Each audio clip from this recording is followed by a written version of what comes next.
দেখো, আমি যদি মনে করি ভাত খাবো, সেই সময় যদি শ্বাসখালি খুলে রাখি, তাহলে কিন্তু ভাত আমার পেটের মধ্যে যাবে না, ভাত আমার পাকস্থলিতে যাবে না। তাই যখন ভিডিওটা দেখবে তখন কিন্তু খাওয়ার জন্য থাকবে, তখন শ্বাস নেওয়ার জন্য বন্ধ, চাইলে শ্বাস বন্ধ করতে হবে না।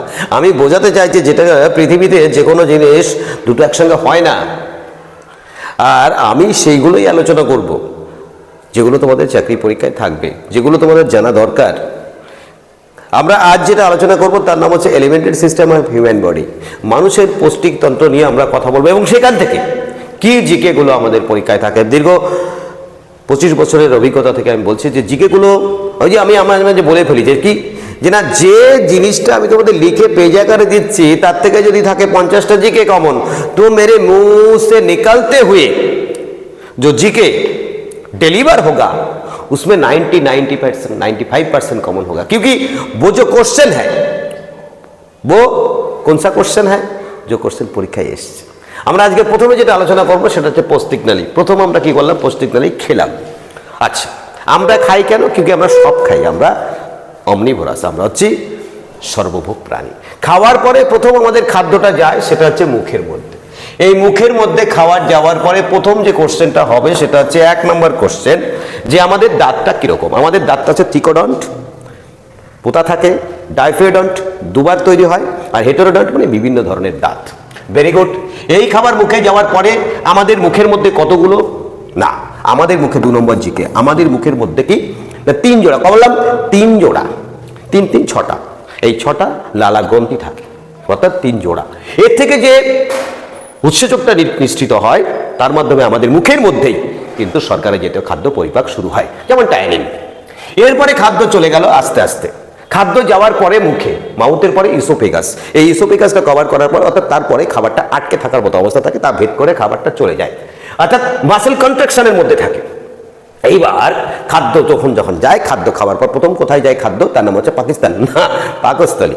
এই পাকস্থলীতে খাদ্য যাওয়ার পর এখানে কি কোশ্চেন থাকে, পাকস্থলীতে খাদ্য যাওয়ার পর একের পর এক কাজ শুরু হয়ে যায়। পাকস্থলীতে যখন খাদ্য গেল, তার আগে অলরেডি তোমাদের আলোচনা করেছি দাঁত নিয়ে।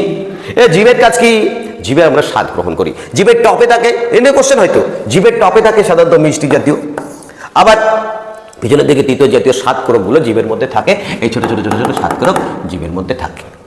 আচ্ছা, এরপরে আমাদের যে কি কোশ্চেন হয়, যেটা পাকস্থলীতে যাওয়ার পরে যে খাবারটা পাকস্থলীতে গেল, সেখানে গিয়ে প্রথম যেটা, তবে হ্যাঁ, এরপরে যেটা খাদ্যটা আমাদের যাচ্ছে, এই যে কন্ট্রাকশন অ্যান্ড মাসেল কন্ট্রাকশনটাকে বলি পেরিস্টোলিসিস, এই পেরিস্টোলিসের মাধ্যমে আস্তে আস্তে খাদ্যটা আমাদের পেটের মধ্যে ঢুকে যাচ্ছে। এখন কোশ্চেন হচ্ছে, খাদ্য যখন খাই সেই খাদ্য উপরের দিকে না আগে নিচের দিকে যায় কেন? इसके लिए न्यूटन को बुलाओ। किसको बुलाओ? न्यूटन के। क्योंकि যে মাধ্যাকর্ষণ শক্তির ফলে আমরা খাবার খাই, সেই খাবারটা আস্তে আস্তে আস্তে আস্তে আমাদের পেটের দিকে চলে যায়।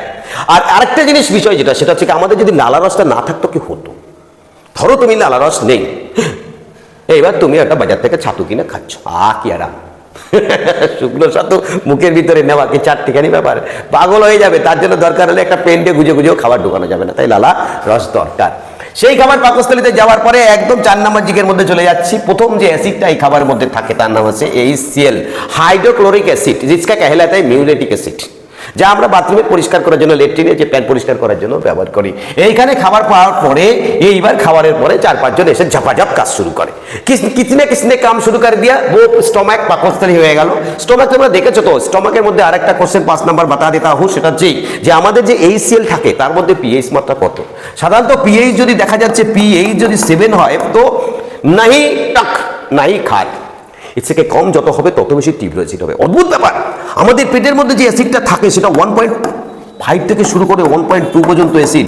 আগার এই অ্যাসিড লেকে তুমি ফেক দো তো উস বক্ত তোমারা, যদি আমি এটা ছুঁড়ে দেই না, তোমার মুখ পুড়ে যাবে।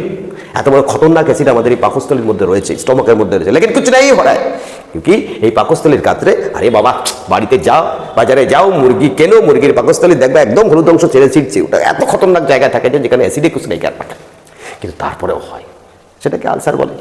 নেক্সট চলে যাই পরবর্তী জিকের মধ্যে। আমরা পরবর্তী জিকেগুলো, অর্থাৎ 5টা জিকে হলো না, হাজারো জিকের মধ্যে হলো, এবং এগুলো পরীক্ষা থাকবে। এই পাকস্থলীতে যাওয়ার পরে যারা যারা কাজ করতে আসে তাদের মধ্যে বলি, আমাদের শরীরের সবচাইতে বড় গ্রন্থির নাম কি? সর্ববড় গ্রন্থির নাম হচ্ছে লিভার। এই লিভারটাকে আমরা বলি, লিভার না যকৃৎ, আর যাহাই যকৃৎ তাহাই লিভার। এই লিভারটাকে বলি আমরা সবচাইতে বড় গ্রন্থি, তার পাশেই থাকে আমাদের পাকস্থলী। লিভার থেকে কি কোনো রসকে পরিপাক করে? নেই, লিভার কোনো রস পরিপাকের জন্য নয়, লিভার হচ্ছে ফ্যাটকে পরিপাকে সহায়তা করে। ব্যাস, এইবার চলে আসো তার পাশে যেটা আছে, তার নাম হচ্ছে সবুজ কালারের। আরে মাছ কাটলে বা দেখা যাচ্ছে মুরগি কাটলে বলে না সবুজ কালারের, এর পিত্তথলিটা আলাদা করে রাখ, ওটাই আছে গল ব্লাডার। এই গল ব্লাডারটা কি করে, এই যে গল ব্লাডারের মধ্যে রস থাকে, কি থাকে, রস। এই রসটা হচ্ছে আমাদের শরীরের কি প্রোটিন জাতীয় খাদ্য, ফ্যাট জাতীয় খাদ্য পরিপাকে সহায়তা করে। মিসেলে ছোট ছোট কণা ভরে, এটা একটা জিকে। এবার কোশ্চেন হয় যে এই যে গল ব্লাডারের মধ্যে যে পিত্ত রসটা থাকে সেটা তৈরি হয় কোথায়, সেই তৈরি হয় কোথায় সেটাও কিন্তু কোশ্চেন। সেটা কিন্তু তৈরি হয় এই লিভার থেকে। লিভার থেকে এটা তৈরি হয়ে पित्ताशय के वेट करे। এখন पित्ताशय के কেন वेट करे, क्योंकि ये जो इंसान है इसका कोई विश्वास नहीं है, और जाके कभी भी किसी वक्त गपागप खा लेते हैं। আর গপাগপ খেয়ে নিল, খাওয়ার পরে কি হলো, তো হজম তো করতে হবে। এই জন্য পিত্তরস কি করে, আগে থেকে এক্সট্রা কিছু রস রেখে দেয়। মানুষের পর বিশ্বাস নেই, কখন গাদা গাদা খেয়ে ফেলবে, তাকে বাঁচাতে তো হবে নাকি।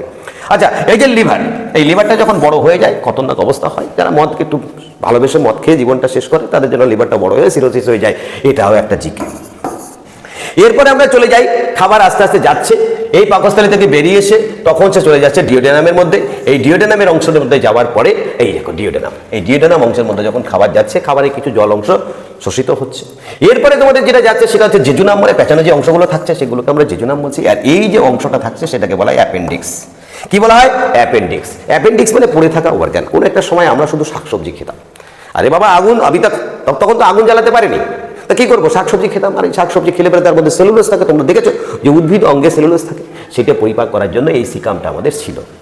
সিকাম নেহি রাহা, ওটাকে আমরা পড়ে থাকা অংশ, বাংলায় পড়ে থাকা অংশ, ইংরেজিতে অ্যাপেন্ডিক্স। তো হয়ে ফয়সালা। তারপরে যেটা দাঁড়াচ্ছে সেটা হচ্ছে এই খাবার আমরা পরিপাক করার ক্ষেত্রে কোন কোন জায়গাকে আমাদের সবচাইতে বেশি কাজে লাগে। চলে যাই এটাই।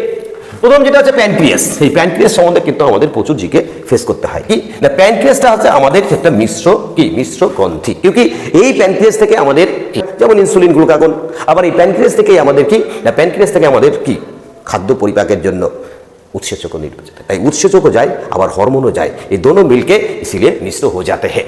নেক্সট চলে যাই, তারপরে আমরা তাহলে আমরা কি দেখলাম, আমরা স্টপ নিয়ে আলোচনা করলাম লিভার নিয়ে, পিত্তাশয় নিয়ে, প্যানক্রিয়াস নিয়ে। প্যানক্রিয়াস নিয়ে আরো কোশ্চেন থাকে, প্যানক্রিয়াস যদি কোনোভাবে আক্রান্ত হয় তাকে আমরা প্যানক্রিয়াটাইটিস বলে। আচ্ছা, আমার জিকে নিয়ে আলোচনা, জিকেটার মধ্যে এগিয়ে যাই। তবে হ্যাঁ, জিকে মনে রাখতে গেলে ইন ডিটেলস না থাকলে মনে থাকে না। নেক্সট আমরা চলে যাই স্মল ইন্টেস্টাইন। স্মল ইন্টেস্টাইনটা কি, স্মল ইন্টেস্টাইনটাকে আমরা বলি ক্ষুদ্রান্ত্র। স্মল মানে ক্ষুদ্র, ইন্টেস্টাইন মানে অন্ত্র। এই ক্ষুদ্রান্তটা কি, এর কাজই হচ্ছে খাদ্য শোষণ করা, খাদ্য শোষণ করা। এই খাদ্য শোষণ করাকে আমরা যে খাদ্যটা খাই সেই খাদ্যটা পরিপাক হয়। সেই খাদ্য পরিপাক হওয়ার পরে আমাদের অনেক রকম ব্যাপার থাকে। যেমন ধরো তুমি কি কি খাচ্ছ, প্রথম কথা তো তুমি শর্করা জাতীয় খাদ্য খাচ্ছ, তারপরে তুমি কি প্রোটিন জাতীয় খাদ্য খাচ্ছ, প্রোটিন জাতীয় খাদ্য খাচ্ছ, তারপরে তুমি খাচ্ছ ফ্যাট। এই যে খাবারগুলো পরিপাক করার জন্য দেখো তোমাদের কিন্তু মাঝে মাঝে যে শর্করাটা লাস্টে কিসে পরিণত হয়, লাস্টে কিন্তু সে কিসে পরিণত হয়, গ্লুকোজে পরিণত হয়। আর প্রোটিনটা লাস্টে পরিণত হয় অ্যামাইনো অ্যাসিডে পরিণত, অর্থাৎ প্রোটিনটা তৈরি হচ্ছে অ্যামাইনো অ্যাসিড। এই যে অ্যামাইনো অ্যাসিডে তৈরি হলো, আর ফ্যাটটা তৈরি হয় লাস্ট আছে গ্লিসারল তৈরি হয়। তাহলে আমরা দেখলাম এই যে খাবারের যে পরিবর্তনটা হলো পরিপাকের ফলে, সেইটা তো আমার শরীরে নেবে নাকি, না নেবে না। শরীর নেওয়ার জন্য যেটা থাকে তার নাম হচ্ছে স্মল ইন্টেস্টাইন। এরপর খাবার চলে যায় বৃহদন্ত্রের মধ্যে। তাহলে আমরা দেখলাম খাবার শুরু হলো মুখ থেকে, তারপরে ইসোফেগাস, তারপরে পাকস্থলী, তারপরে ডিওডেনাম, তারপরে স্মল ইন্টেস্টাইন, তারপরে বৃহদন্ত্র হয়ে অ্যানাস হয়ে অর্থাৎ রেকটাম হয়ে খাবার বেরিয়ে যাচ্ছে। তাহলে তোমাদের এই পর্যন্ত মোটামুটি